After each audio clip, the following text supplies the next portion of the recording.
नमस्कार, आप देख रहे हैं सिटी न्यूज और गिरिडीह की तमाम छोटी बड़ी खबरों के साथ मैं हूं राहुल सिन्हा। तो आइए शुरुआत करते हैं और नजर डालते हैं आज की हेडलाइंस पर। प्रेम विवाह के बाद तलाकशुदा महिला को रखने से युवक ने किया इनकार। रिश्तेदारों के साथ महिला पहुंची ससुराल, हुआ हंगामा। महिला ने ससुराल वालों पर युवक को छुपाकर रखने का लगाया आरोप। पारिवारिक विवाद के बाद बिशनपुर में पड़ोसियों ने की मारपीट, 4 लोग हुए घायल, 3 को कराया गया सदर अस्पताल में भर्ती। नगर भवन में 18+ और 45+ दोनों आयु वर्ग के लोगों का हो रहा है वैक्सीनेशन। इधर Ashoka institute of hotel management परिसर में भी लगाया गया है टीकाकरण शिविर, की गई है बेहतर व्यवस्था। और समाहरणालय के सभाकक्ष में हुई आपूर्ति विभाग की समीक्षात्मक बैठक। जिला आपूर्ति पदाधिकारी ने दिए आवश्यक दिशा निर्देश। लाभुकों को जल्द खाद्यान्न उपलब्ध कराने की बनी योजना।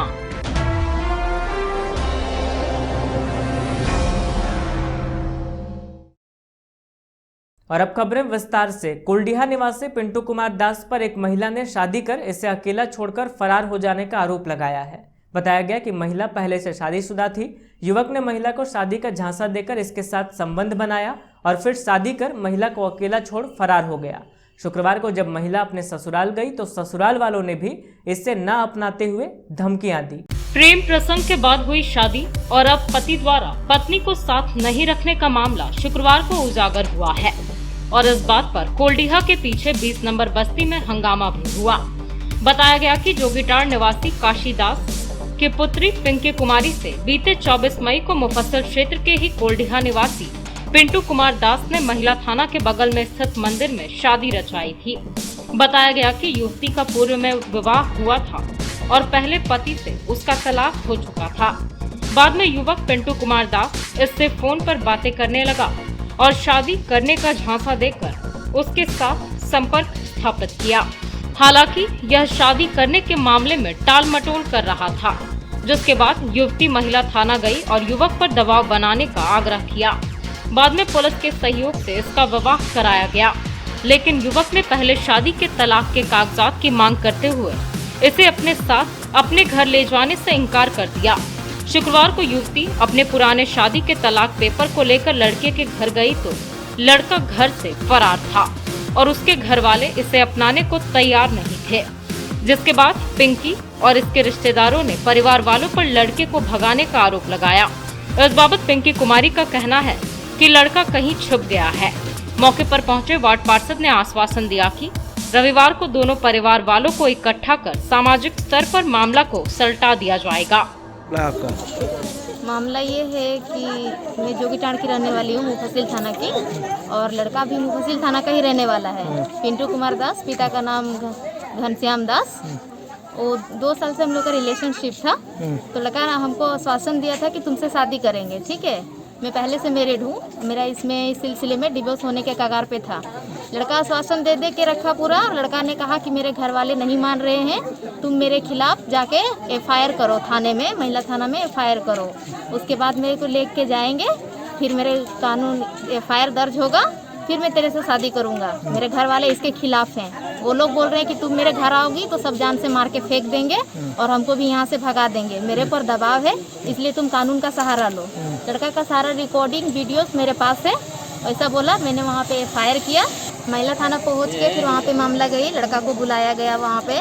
लड़का गया, फिर लड़का से पूछा क्या तुम शादी करना चाहते हो? लड़का ने कहा हाँ करना चाहते हैं। फिर हम लोग सारा इसके गार्जियन, मेरे गार्जियन, सामाजिक मिल के वहाँ पे दोनों का गार्जियन आप पहुँचे? हाँ, दोनों के गार्जियन मिले और दोनों को वहाँ बगल मंदिर में शादी करवा दिए। फिर वहाँ से वो बोला कि आपका पहले मेरिड का हमको डिवोर्स का पेपर चाहिए, फिर हम आपको अपने घर ले आएंगे। तब तक हम लोग फोन से जैसे संपर्क करते थे, पति पत्नी जैसा व्यवहार बना के रखेंगे। बट ये घर आने के बाद न फोन रिसीव करने लगा, न फोन इसका ऑन है। लड़का कहीं चला गया है। मतलब आप शादी करने के बाद अपने मायके चली गई? हाँ, मैं अपने वहाँ से बात होता था लड़का का? हाँ। आप घर नहीं आई थी उस समय? नहीं, उसके घर नहीं आई। फिर लड़का अपने घर चला आया, मैं अपने घर चली गई। वहाँ से फोन, वहाँ मैडम से बात हो गई कि शादी हो जब हो गया है तुम लोग का, तो पति पत्नी जैसा पति पत्नी जैसा रिलेशनशिप बना के रखो, फिर जब डिवोर्स का होगा तो तुम अपने घर ले जाना, ठीक है। और सामाजिक स्तर से तुम लोग अपना आपस में सुलह कर लेना।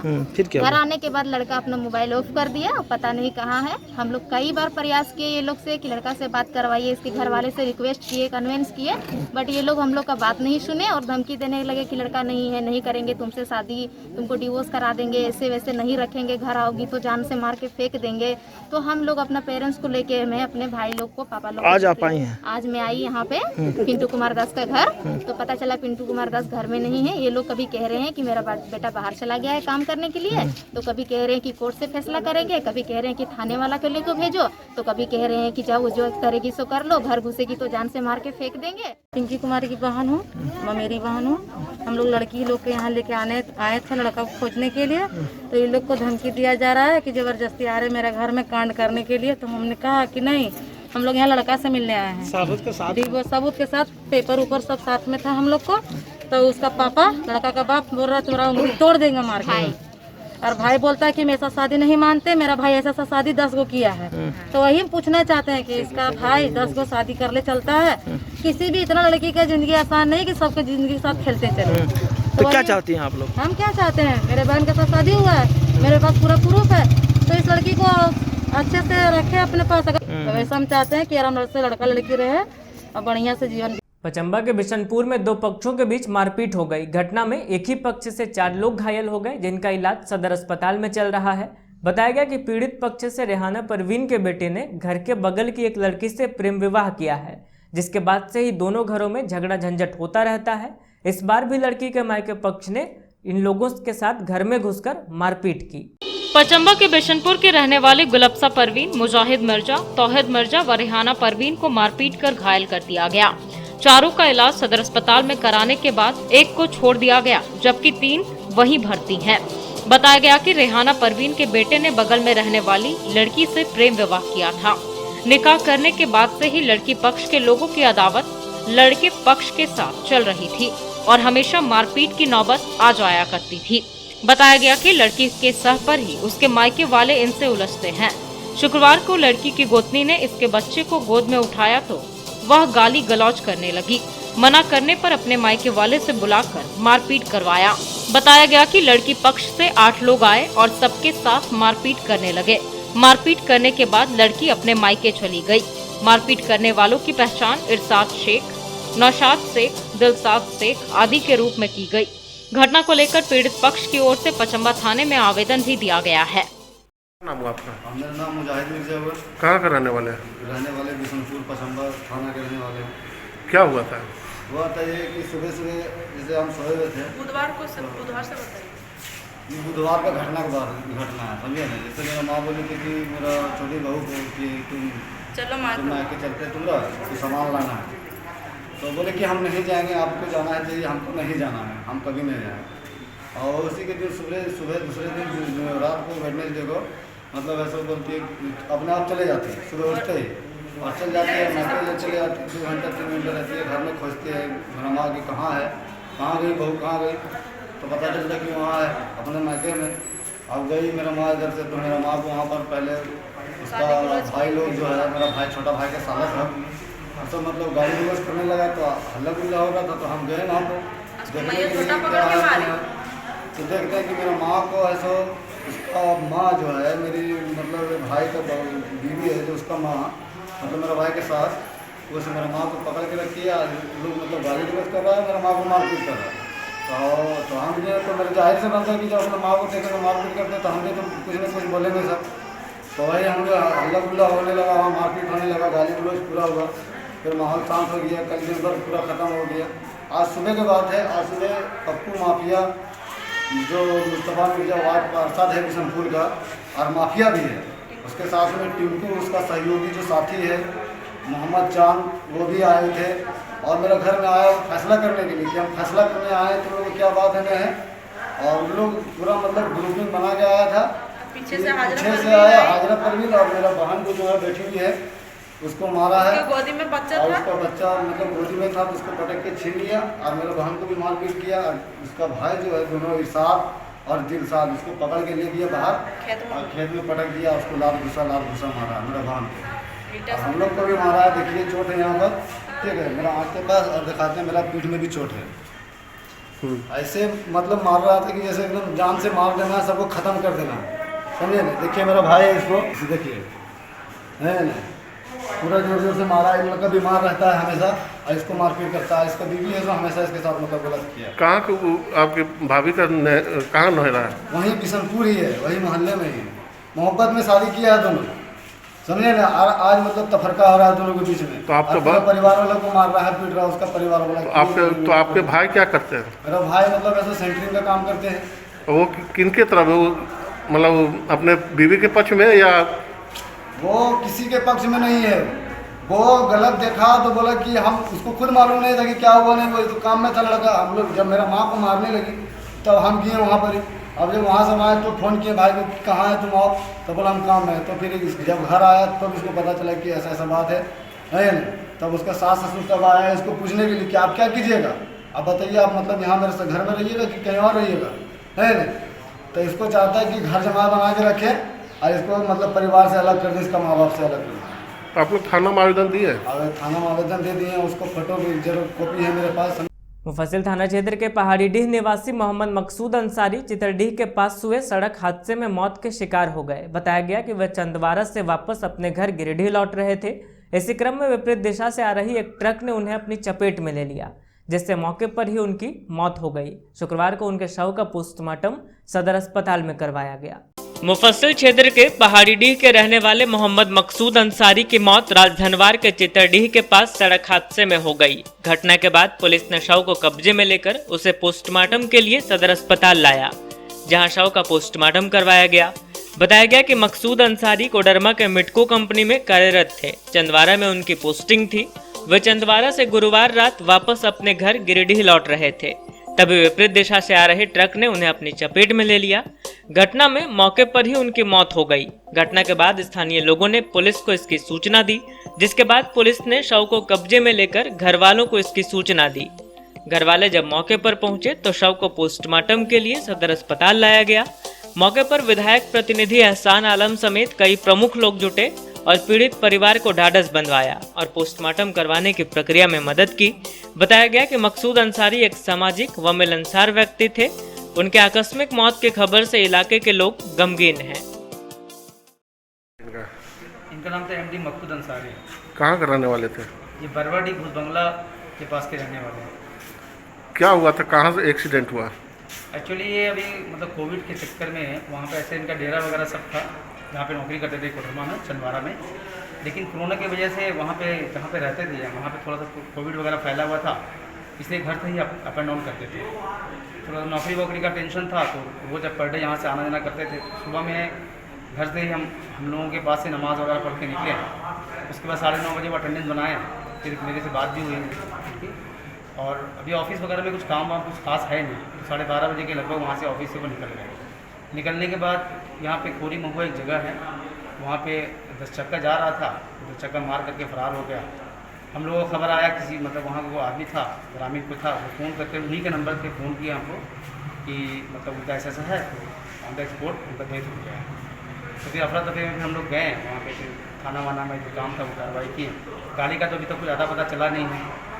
मीडिया वाले से रिक्वेस्ट है कि जो हुआ है हम लोगों के साथ में, इतना बड़ा मतलब सदमा हुआ है हम लोगों के बीच में, उसको थोड़ा सा देख करके रिक्वेस्ट की। एक बेटा है उनका, ये अभी पढ़ाई कर रहा है, ये भोपाल में पढ़ता है, और इनके साथ इतना बड़ा हादसा हो गया। आगे क्या करना है, ये करना है। क्या गाड़ी पकड़ा गया? नहीं, गाड़ी नहीं पकड़ा, गाड़ी वाला तो भाग गया। अब वो प्रशासन से रिक्वेस्ट है कि जो इनके लिए मुआवजा है वो बेस्ट रिक्वेस्ट करके दे।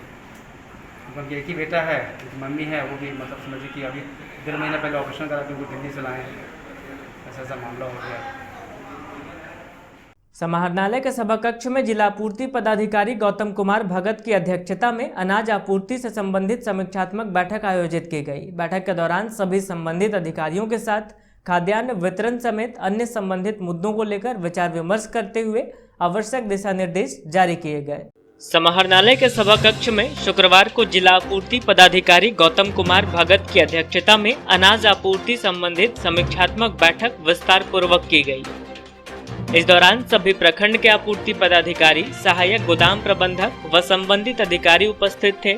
बैठक के दौरान पीडीएस दुकान से उपभोक्ताओं के बीच NFSAA और PMGKAY खाद्यान्न वितरण को लेकर विस्तार से चर्चा की गई। साथ ही धान अधिप्राप्ति, पुराने जूट बैग का संग्रहण, खाद्यान्न का उठाव एवं परिवहन, JSF-SS अंतर्गत ग्रीन कार्ड की समीक्षा, जनवरी और मार्च माह एवं जून माह तक नमक एवं चीनी वितरण की भी समीक्षा की गई। बैठक के दौरान मुख्यमंत्री दाल भात केंद्र के निरीक्षण की भी समीक्षा की गई।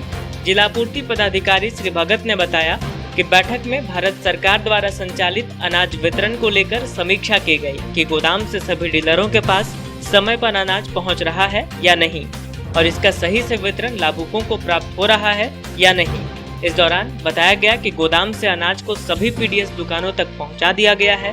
बताया गया कि लगभग 86,000 यूनिट नए ग्रीन कार्ड धारियों का भी राशन नजदीकी पीडीएस दुकान तक पहुंचा दिया गया है।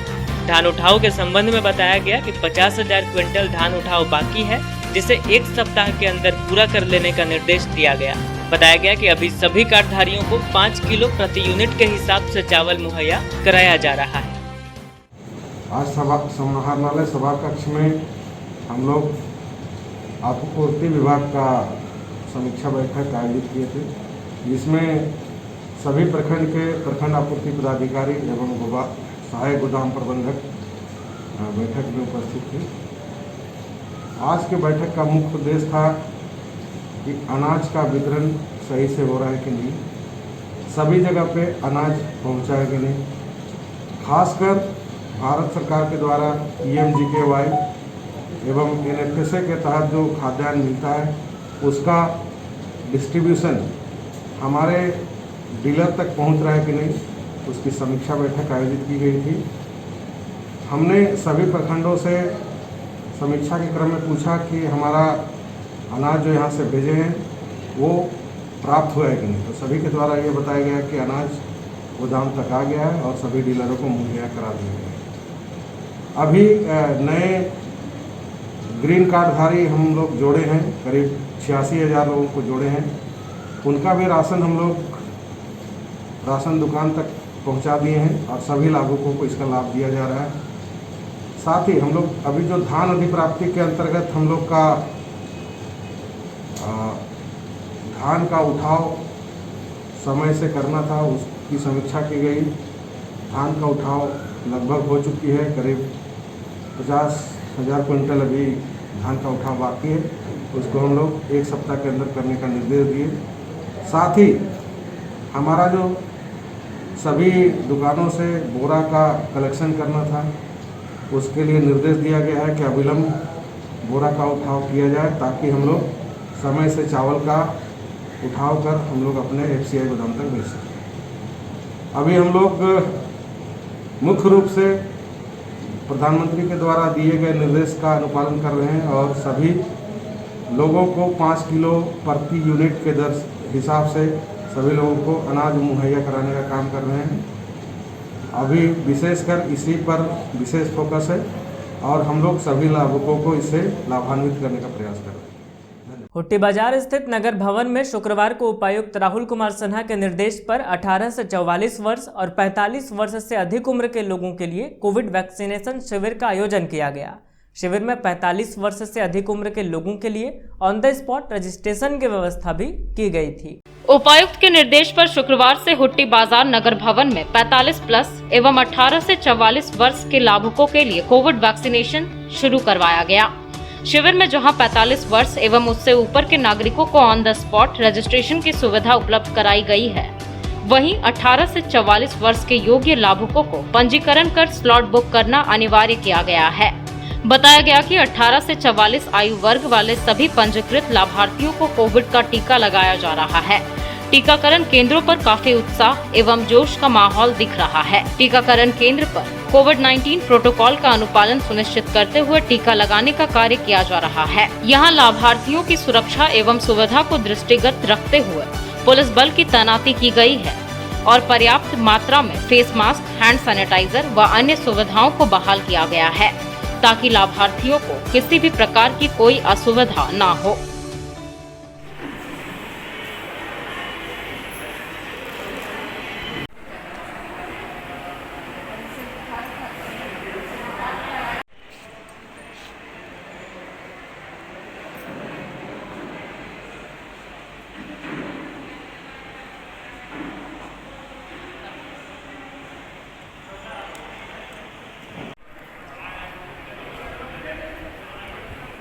जिला स्वास्थ्य समिति की ओर से स्टेशन रोड स्थित Ashoka institute of hotel management परिसर में कोविड-19 वैक्सीनेशन कैंप लगाया गया। इस दौरान 18 से 44 वर्ष तक के लगभग 200 लोगों ने कोरोना का टीका लिया। स्टेशन रोड के Ashoka institute of hotel management परिसर में जिला स्वास्थ्य समिति की ओर से 18 वर्ष से 44 वर्ष तक के लोगों के लिए कोविड-19 टीकाकरण शिविर लगाया गया। शुक्रवार को करीब 200 लोगों ने वैक्सीन की पहली खुराक ली। ज्ञात हो कि Ashoka institute of hotel management campus में सहयोग चैरिटेबल सोसाइटी, स्वयंसेवी संस्था हेल्प फाउंडेशन के सहयोग से टीकाकरण से वंचितों के लिए 1 जून से ही कैंपस में निःशुल्क कोविन ऐप रजिस्ट्रेशन ड्राइव चल रहा है। इसी ड्राइव को देखते हुए जिला स्वास्थ्य समिति द्वारा इस कैंपस को 3 दिनी 18+ कोविड टीकाकरण शिविर के लिए चयनित किया गया था। यहाँ शिविर में टीकाकरण के अलावे कोरोना जांच की व्यवस्था भी स्वास्थ्य विभाग की ओर से की गई थी।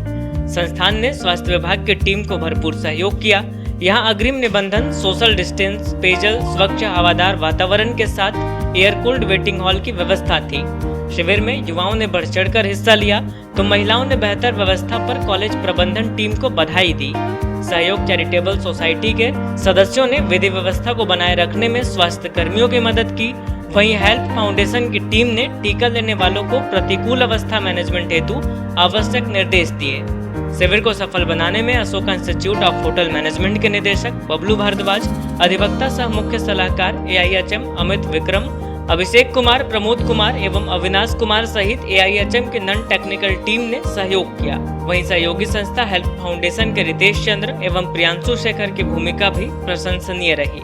मेरा नाम है राहत कासमी, मैं मेडिकल स्टूडेंट हूँ। मैंने आज फर्स्ट डोज लिया है वैक्सीन का, जो कि अच्छा था, डर नहीं लगा मुझे। और यहाँ की व्यवस्था भी काफ़ी अच्छी है, सब कुछ अच्छा है, वेल मैनेज्ड है। ये टीका लेने से पहले हमको बहुत डर लग रहा था, लेकिन ये टीका लेने के बाद कुछ नहीं होता है।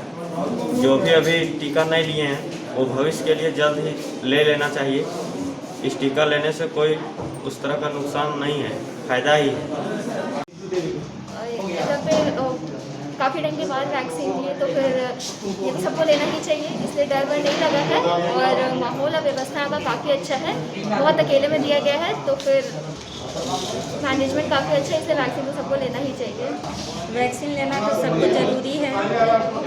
उससे ये वायरस से लड़ने के लिए वैक्सीन बहुत ज़रूरी है और हम लोगों ने सबने लिया है, हमारे घर में सभी लोगों ने लिया है, इसलिए आप लोग भी लीजिए। हम लोगों का कोविड रजिस्ट्रेशन अभियान चल रहा है और इस अभियान की आवश्यकता ये है कि इस ऐप में सब लोगों के लिए ये पॉसिबल नहीं है रजिस्ट्रेशन।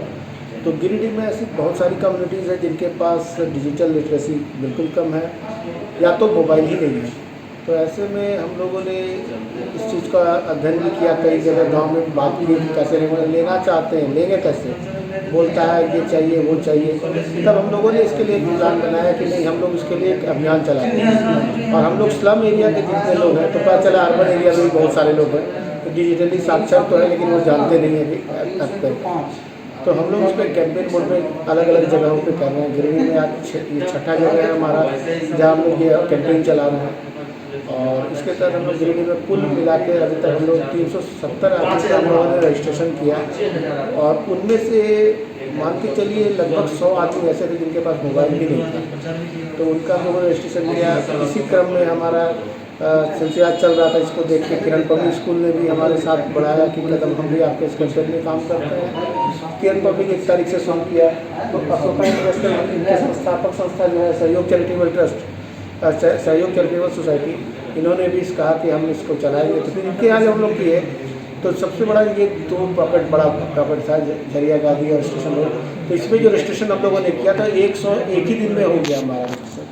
हम लोगों ने तुरंत फिर बातचीत की प्रशासन से, यहाँ से सदर अस्पताल से, तो हमें टीकाकरण केंद्र भी दिया जाए। तो फिर उन्होंने सेम डेट हमारे लिए तय किया और 3 बजे 2 तारीख को 3 बजे शाम तक हमारा अलॉट हो गया कि हमारे यहाँ वैक्सीनेशन पॉइंट होगा 18 से 45 का। तो उसी की प्रक्रिया में कल वैक्सीनेशन हुआ। कल 100% वैक्सीनेशन का टारगेट लक्ष्य था, तो हम लोग उस तरह पहुँचे। आज भी उसी स्थिति में है, आज भी 144 वैक्सीन पड़ चुके हैं और बाकी लोगों का जो सेकंड स्लॉट का है 2 बजे के बाद वाले वो लोग आ जाएंगे। तो मोरलेस हमारा वातावरण यहाँ का बहुत अच्छा है, साफ़ सुथरा, सैनिटाइजेशन का फुल हम लोग व्यवस्था यहाँ रखे हैं। गैलरीज में सभी लोग ठहरते हैं। वैक्सीनेशन के बाद इस एसी चैम्बर में बैठते हैं। ये बहुत आनंददायी है। लोगों का फीडबैक भी आप ले सकते हैं। मुंगिया ग्रुप के चेयरमैन डॉक्टर गुणवंत सिंह मुंगिया ने शुक्रवार को वृंदा गांव स्थित सीएचसी सेंटर में महिला स्वयं सहायता समूह द्वारा बनाए जा रहे सैनिटरी नैपकिन प्रोजेक्ट का जायजा लिया और सेंटर संचालक व सीएचसी के डिस्ट्रिक्ट मैनेजर को शुभकामनाएं दी।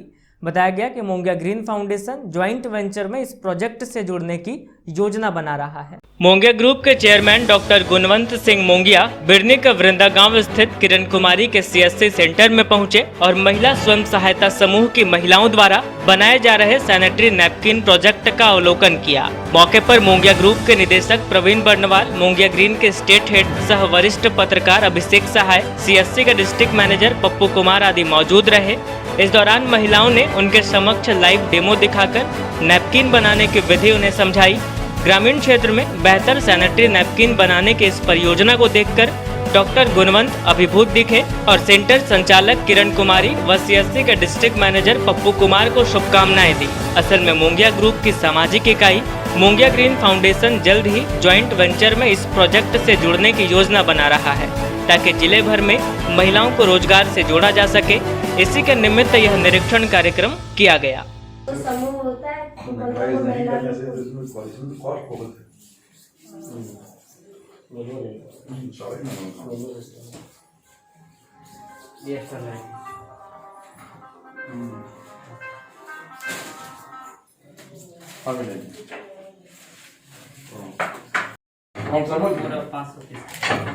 हाँ ठीक है, देख लेते ये वाले प्रोफेसर किताब कितना करते हैं? देख रहे हैं। मतलब 100 ठीक है। हाँ अभी हल्का ले लेंगे।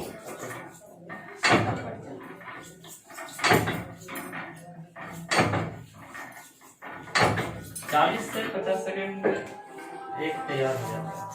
मतलब सिर्फ कटिंग करने में लगता है, बाकी वो पेंट के उठते जा रहा है फिर उधर बाकी काम।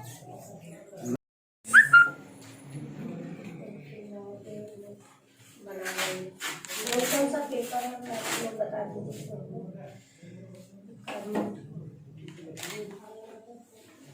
स्टार्ट वहाँ से होता है सर। स्टार्ट करते हैं, उसके बाद कलर करते हैं, उसके बाद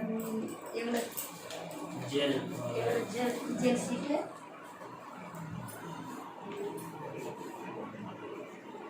जो पूछे सभी वो कौन सा कलर करता है ये वो जेल। अच्छा अच्छा तो दिखाई काम है ये जेल लगाना सोचने का काम नहीं करता है। समझ गए। इतना से हो जाता है। हाँ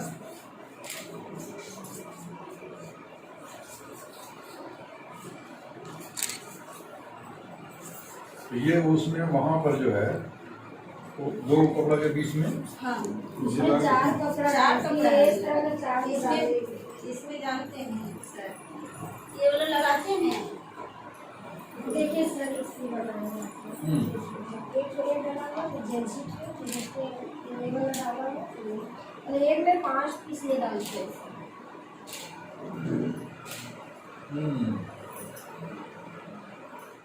डीसी ऑफिस से जिला प्रशासन ने शुक्रवार को कोरोना बुलेटिन जारी कर जिले में कुल एक्टिव, न्यू पॉजिटिव, डिस्चार्ज और डेथ केसेस की जानकारी दी। इसके साथ ही निजी व सरकारी अस्पतालों में ऑक्यूपाइड व रिक्त बचे ऑक्सीजन सपोर्टेड बेड्स की संख्या को भी बताया गया। जिला प्रशासन ने शुक्रवार को डीसी ऑफिस से जो कोरोना बुलेटिन जारी किया है उसके मुताबिक जिले में कोरोना के कुल एक्टिव मामले 184 बताए गए। वहीं कुल 15 पॉजिटिव मामलों की जानकारी दी गई। इधर कुल डिस्चार्ज मामले 19 दर्ज किए गए, जबकि मौतों का आंकड़ा 0 रहा।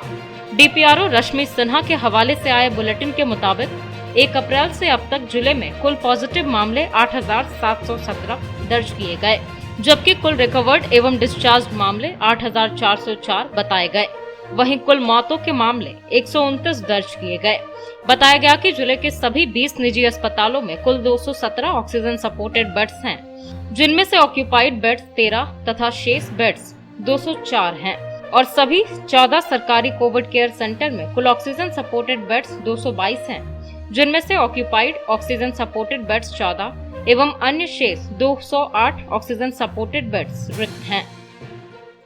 एबीवीपी जिला इकाई के कार्यकर्ताओं द्वारा मुफस्सिल क्षेत्र अंतर्गत पूर्णानगर समेत अन्य गांवों में मिशन आरोग्य अभियान चलाया गया। इस दौरान लोगों की थर्मल स्कैनिंग कर उनके टेम्परेचर और ऑक्सीमीटर से उनके ऑक्सीजन लेवल की जांच की गई। मौके पर ग्रामीणों से वैक्सीन लगवाने की अपील भी की गई। एबीवीपी जिला इकाई के कार्यकर्ताओं ने मुफस्सिल क्षेत्र के अंतर्गत पूर्णानगर समेत अन्य 5 गांवों में जाकर मिशन आरोग्य अभियान चलाया। इस क्रम में लोगों की थर्मल स्कैनिंग कर उनका तापमान जांचा गया व ऑक्सीमीटर से उनके ऑक्सीजन लेवल की जांच की गई। मौके पर स्वास्थ्य स्क्रीनिंग करने से पहले सभी की सुरक्षा को देखते हुए उनका हैंड सैनिटाइज भी किया गया। साथ ही जरूरतमंदों के बीच निःशुल्क मेडिसिन वितरण करने का काम भी किया गया।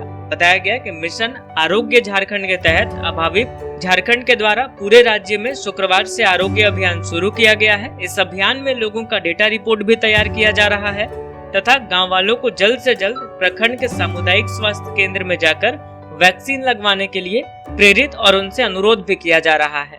इस दौरान विभागीय सह संयोजक कृष्ण त्रिवेदी ने कहा कि इस अभियान में विद्यार्थी परिषद के कार्यकर्ताओं के द्वारा ग्रामीण क्षेत्रों में कोरोना वायरस संक्रमण से बचने के लिए घर घर जाकर उनके थर्मल स्क्रीनिंग करने, ऑक्सीजन लेवल की जांच करना और आवश्यक दवाइयों को वितरण करने का काम किया जा रहा है। वहीं जिला संयोजक कुमार गौरव ने बताया कि इस अवसर पर लोगों के ऑक्सीजन लेवल की जांच और टेम्परेचर मापा गया और गांव वालों को कोरोना वायरस संक्रमण से बचाव के लिए आवश्यक जानकारियां दी गई। साथ ही कोरोना का टीका लगाने के लिए लोगों को जागरूक भी किया गया। अभाविप का यह कार्यक्रम आगामी 11 जून तक जारी रहेगा। मौके पर जिला संयोजक कुमार गौरव, विभागीय विश्वविद्यालय सह संयोजक कृष्णा त्रिवेदी, प्रदेश कार्यकारिणी सदस्य विशाल त्रिवेदी, अविनाश विश्वकर्मा, नगर सह मंत्री अक्षय कुमार आदि कार्यकर्ता इस अभियान में लगे हुए। अखिल भारतीय विद्यार्थी परिषद झारखंड द्वारा झारखंड के सभी जिलों में मिशन आरोग्य का कार्यक्रम चलाया जा रहा है, जिसके निमित्त में अखिल भारतीय विद्यार्थी परिषद गिरिडीह जिले के इकाइयों के द्वारा विभिन्न गांवों में जाकर लोगों का थर्मल स्कैनर से तापमान को मापा गया। साथ ही साथ पल्स मीटर से उनके ऑक्सीजन लेवल को मापा गया। उन लोगों के बीच मास्क एवं सैनिटाइजर का वितरण किया गया। साथ ही साथ गांव के लोगों को वैक्सीनेशन के प्रति जागरूक किया गया। अखिल भारतीय विद्यार्थी परिषद का मिशन आरोग्य का मुख्य उद्देश्य गांव के लोगों को स्वास्थ्य के प्रति जागरूक करना, वैक्सीनेशन के प्रति जागरूक करना है। अखिल भारतीय विद्यार्थी परिषद के गिरिडीह जिला के विभिन्न इकाइयों द्वारा विभिन्न गांवों में जाकर कर लोगों को स्वास्थ्य के प्रति जागरूक किया गया एवं ज़्यादा से ज़्यादा वैक्सीनेशन हो, ऐसा आग्रह किया गया। बीएड के विद्यार्थियों ने एक आवेदन के माध्यम से उपायुक्त राहुल कुमार सिन्हा, पूर्व मुख्यमंत्री बाबूलाल मरांडी व अन्य जनप्रतिनिधियों से छात्रवृत्ति पोर्टल को फिर से खुलवाने की मांग की है। इनका कहना है कि अगर छात्रवृत्ति पोर्टल फिर नहीं खुली या फीस में 50% की छूट नहीं दी गई तो खराब आर्थिक स्थिति की वजह से ये पढ़ाई छोड़ने को विवश होंगे। हुट्टी बाजार के समीप अंबेडकर भवन में रहने वाले बीएड के विद्यार्थियों ने उपायुक्त, पूर्व मुख्यमंत्री बाबूलाल मरांडी समेत अन्य जनप्रतिनिधियों को आवेदन देकर छात्रवृत्ति पोर्टल को फिर से खोलने की मांग की है। छात्रों ने अपने आवेदन में लिखा है कि सभी बीएड के छात्र छात्राओं का नामांकन बहुत लंबी प्रक्रिया द्वारा लिया गया है। इधर झारखंड सरकार द्वारा दिए जाने वाली छात्रवृत्ति पोर्टल को महज 35 दिनों के लिए खोलते हुए 10 फरवरी 2021 को पूरी तरह से बंद कर दिया गया था, जिससे 10 फरवरी 2021 के बाद हुई 75% बीएड के छात्र छात्राओं का नामांकन जो स्कॉलरशिप पाने योग्य हैं, परंतु आवेदन करने से वंचित रह गए हैं। कहा कि कोविड-19 महामारी के वजह से सभी के घरों की आर्थिक दशा अत्यंत खराब हो चुकी है। ऐसी स्थिति में पिछड़े वर्ग के परिवारों के द्वारा इतना शुल्क भर पाना संभव नहीं। निवेदन है कि एक कल्याण छात्रवृत्ति पोर्टल खुलवाया जाए अथवा बीएड की 50% फीस को माफ किया जाए, नहीं तो ये सभी अपनी पढ़ाई को छोड़ने के लिए विवश होंगे। बीएड के छात्र हैं, हमारी 2 वर्षीय शिक्षा की फीस बहुत अधिक होती है और हमने छात्रवृत्ति से वंचित कर दिया गया है क्योंकि पोर्टल 10 फरवरी को ही बंद कर दिया गया और उसके बाद हमने आवेदन देने वाले लोगों को छात्रवृत्ति नहीं मिल पा रही है। हमारी आर्थिक स्थिति भी बहुत ख़राब है जिसके कारण हमें पढ़ाई को अभी ही छोड़ना पड़ जाएगा।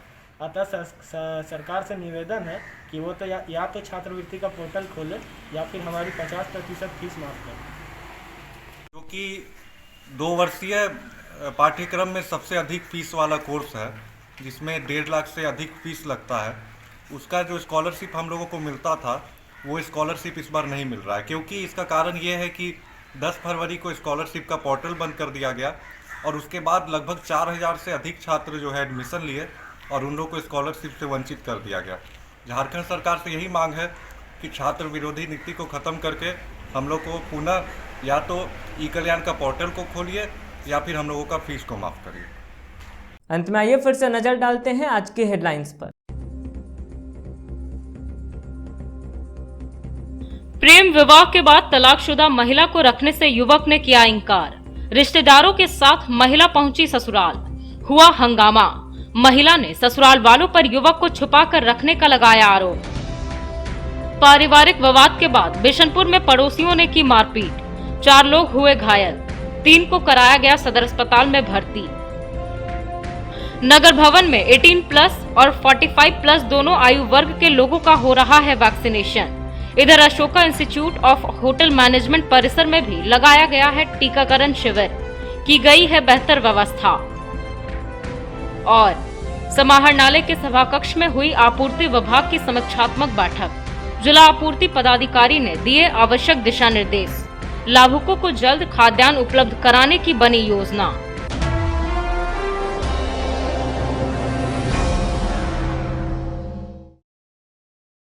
तो आज के अंक में बस इतना ही। अगले अंक में फिर होगी मुलाकात कुछ अन्य खबरों के साथ। तब तक दीजिए हमें और हमारी पूरी टीम को इजाजत। नमस्कार।